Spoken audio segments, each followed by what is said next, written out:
ఇప్పుడు దాకా లైన్లో కూర్చోలేదా శ్రీనివాస్ గారు మమ్మల్ని పిసిసి అధ్యక్షురాలు వైఎస్ షర్మిలారెడ్డి గారు ఆదేశానుసారం మేము ఈ రోజున దేశం అంతా కూడా రాహుల్ గాంధీ గారు ఆదేశాలు కూడా ఇవ్వడం జరిగింది.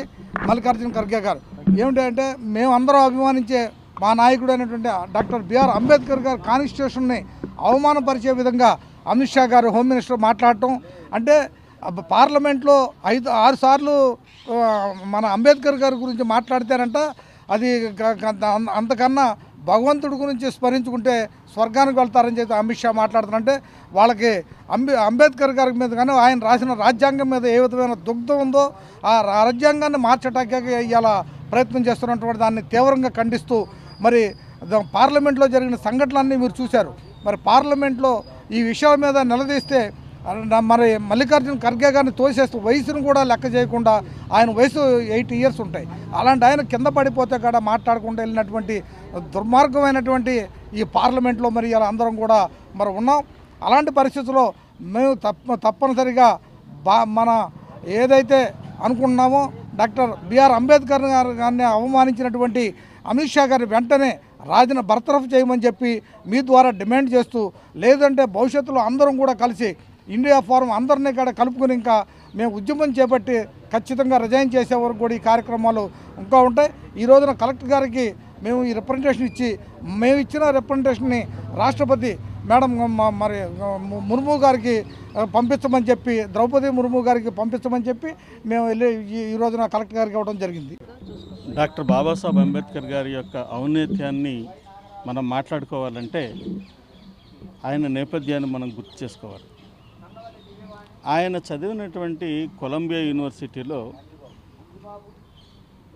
గత 200 సంవత్సరాల నుంచి అత్యంత ప్రభావితమైనటువంటి వ్యక్తి ఎవరు అని పరిశీలన చేసినప్పుడు ప్రపంచంలో మొదటి స్థానంలో డాక్టర్ బాబాసాహెబ్ అంబేద్కర్ గారు నిలబడ్డారు. అందుకే ఆయన్ని ప్రపంచ మేధావి అంటారు. ఆయన మన దేశంలో ఆయన్ని గుర్తించట్లేదు కానీ మరి అనేక దేశాల్లో ఆయన గుర్తించి ఆయన యొక్క స్మృతిగా ఆయనకి గుర్తుగా అనేక రకాలైనటువంటి కార్యక్రమాలు జరుగుతూ ఉన్నాయి. అనేక రకాలైనటువంటి మరి విగ్రహాలు పెట్టి ఆయన్ని పలకాలు పెట్టి ఆయన్ని సన్మానించుకోవడం జరుగుతూ ఉంది.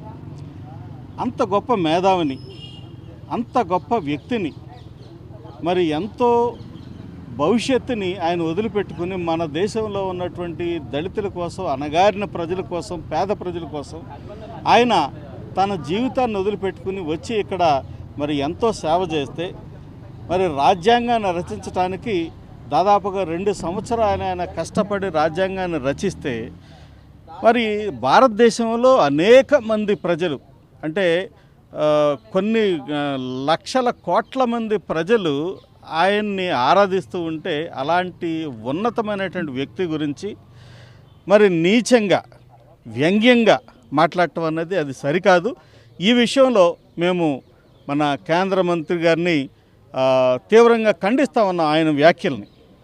ఆయన వ్యాఖ్యలు బాబాసాహెబ్ అంబేద్కర్ గారిని అవమానించే విధంగా ఉన్నాయి. అలాగే యావత్ భారతదేశంలో ఉన్నటువంటి దళితులను అవమానించే విధంగా ఉన్నాయి. కాబట్టి ఈ వ్యాఖ్యలు మేము తీవ్రంగా ఖండిస్తూ ఉన్నాము. ఆయన మరి బేషరతుగా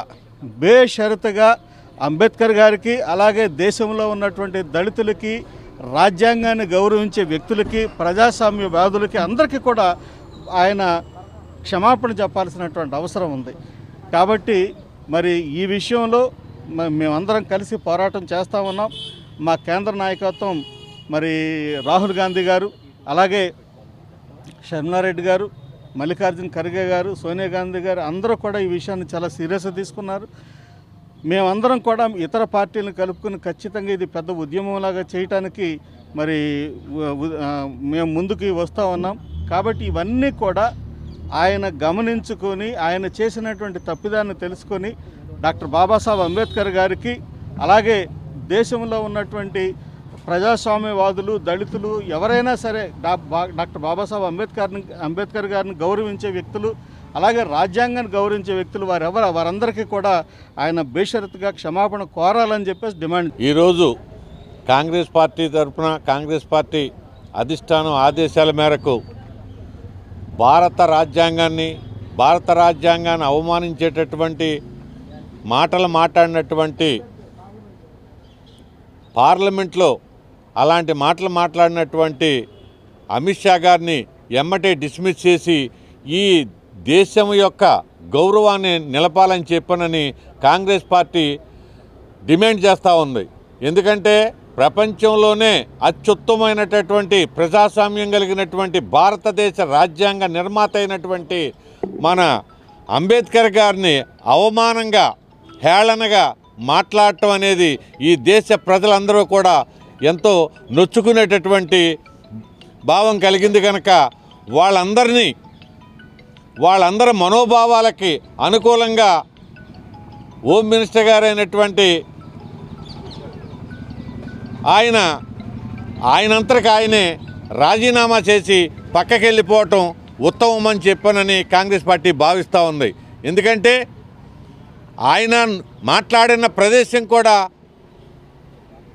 అంబేద్కర్ గారు నిర్మించినటువంటి నిర్మాణంలో భాగంగానే పార్లమెంట్లో మాట్లాడారు ఆయన.